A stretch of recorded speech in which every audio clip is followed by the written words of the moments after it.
প্রিয় বন্ধুরা, আমি দাঁড়িয়ে রয়েছি ঢাকা বিশ্ববিদ্যালয়ের ভিতরে শহীদ মিনারের পাশে, অর্থাৎ শহীদ মিনারের পশ্চিমে উদয়ন স্কুলের পাশে।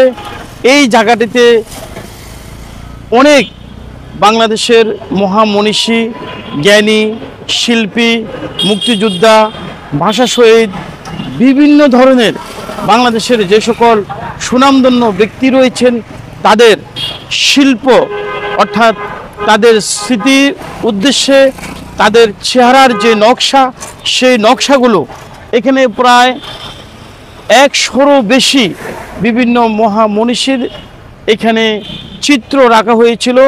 নকশা খোদাই করে, পাথরে খোদাই করে বা সিমেন্ট বালু দিয়ে তৈরি করে খোদাই করে এখানে রাখা হয়েছিল। এখন দীর্ঘদিন পরে আজকে এই রাস্তাটি দিয়ে আসার সময় দেখলাম বড় কয়েকটি ভাস্কর্য ছাড়া ছোট ছোট যে সকল ভাস্কর্যগুলো এখানে ছিল সবই ভেঙে দেওয়া হয়েছে বা ভেঙে ফেলা হয়েছে, বা ওই বিভিন্ন মহামনীষী, শিল্পী, মুক্তিযুদ্ধ বা জ্ঞানী আমাদের দেশের যে সকল পণ্ডিতগণ ছিলেন তাদের স্মৃতিতে যে সকল ভাস্কর্য তৈরি করে রাখা হয়েছিল তাদের সেই ভাস্কর্যগুলো এখন আর নেই। সবগুলো ভেঙে, দেখতে পাচ্ছেন, ভেঙে নিচে পড়ে আছে।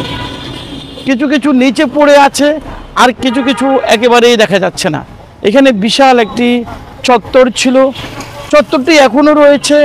চত্বরের চারপাশ দিয়ে দেখতে পাচ্ছেন রাস্তা চলে গেছে।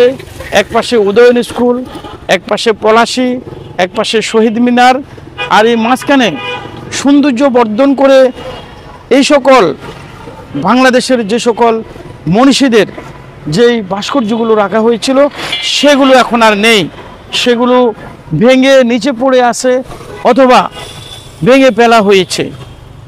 দীর্ঘদিন পরে এই দৃশ্যটি দেখে চিন্তা করলাম এমন কেন হলো, বা এমন হওয়ার কি কোনো যুক্তি রয়েছে, বা এমন হওয়ার কি কোনো দরকার আছে।